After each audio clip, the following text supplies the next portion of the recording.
We took a look at the handguard in the last video. That was that base coat, which we're doing right now, this flat white, code number 2410F. And now we're going to do the upper and the lower in that base color, and hopefully it all turns out. We sandblasted them down, they're stripped bare aluminum. We're going to clean them up with the acetone, get them nice and dry with the compressed air, blow them off with the air gun, and then we're going to preheat them. My oven, which I'll show you a closer look at here in a second, it only goes down to 200 degrees. They say you can preheat for 150. I'll do 200 for about half an hour or so. What that is going to do is help give a really nice flat effect, and it's going to help this gun coat adhere to the heated metal, to the preheated metal. Once we get it on, we're going to do, you know, just real light coats. I really want a flat effect. If you want a more semi-gloss effect, or not, it won't be semi because it's still a flat, but if you want a shinier kind of look to it, or a smoother look I should say, you can skip the preheat process and you can do heavy coats all at once. I don't want that. I want nice and flat. So we're going to preheat, do lots of coats, very light from far away, about 10 to 12 inches, and just take our time with it. Once I feel like the coverage is enough, we'll put it in the oven at 350 and let it sit for an hour, and this stuff will not come off without a sandblaster. Here's that oven, guys. I think I got this thing at Walmart with a wedding gift card. So whoever gave me Walmart wedding gift cards, thanks a lot. We're gonna make some awesome gun parts with it. What I've done is I've actually used the rack here and put it up here. I had some metal zip ties lying around and some picture hangers. Used those when I did the handguard.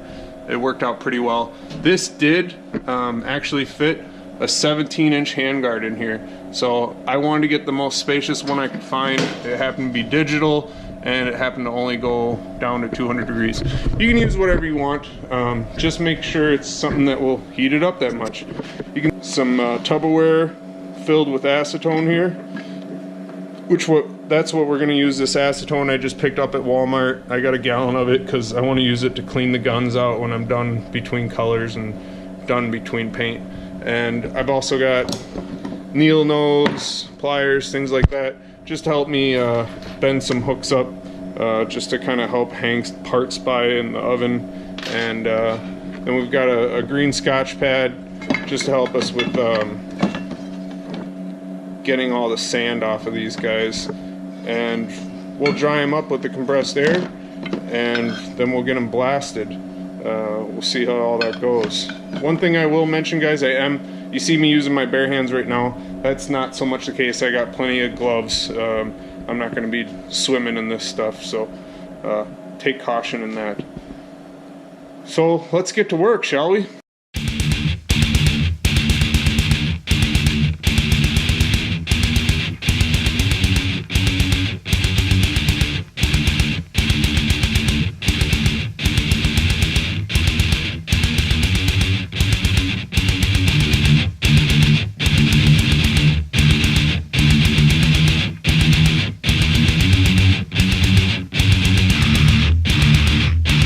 That you get all these nooks and crannies dry, and you also want to make sure when you're in the cleaning process that you're cleaning them out really well, because sand and grit and stuff from the sandblasting, it can hide in there, and you don't want that to mess up your finish later.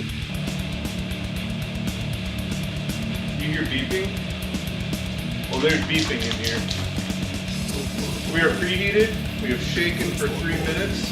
Set our air compressor at 30 psi, just a little over for our air gun. This is just your typical airbrush gun, nothing fancy, nothing special. We're just doing full coverage, so we don't really care about the size of the stream or anything like that. But let's get these parts out. Let's turn raw into gorgeous flat white. Oh my Lanta, it's beautiful! This white is beautiful. It's gonna look amazing. You guys wanna see? You wanna see the white? Oh, looks like a shot of milk. This ain't no 2%. Alright, you guys won't be able to hear me very well because they're all sitting where it is. Oh yeah. I feel safe. Super strength.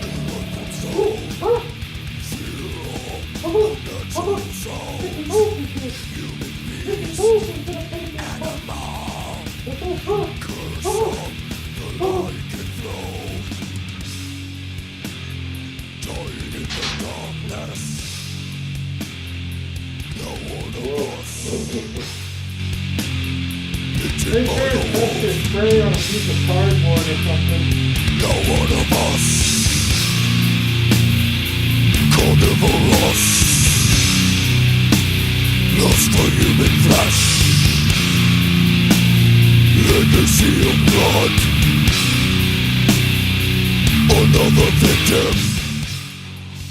Make sure you get all the angles above and below.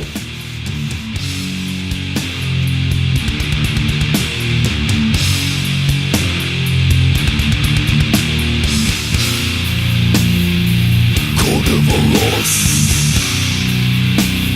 lost for human flesh, legacy of blood, infected dead.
Into the oven you go. So here's the finished product. Sorry I didn't get a better picture before I put them in the oven. I just wanted to get it taken care of. But you can see we've got decent coverage here. We don't see any raw aluminum anymore. The paper towel and the barrel sleeve, or inside the crown of the upper, worked great. No paint got in there at all. So I think we'll still be good to put that barrel in there, no problems. So now we're gonna crank this biatch up to 350 and let them sit for, I hear the longer the better. We're gonna let them sit for an hour and see how they look. Make sure nothing is touching any elements. The nice thing about this Gunkote is it does dry relatively quickly, so you can touch it and not worry about it smearing on your hand or something like that. So, but we'll crank the temp up, watch them, and we'll show you guys the finished product. Thanks for watching.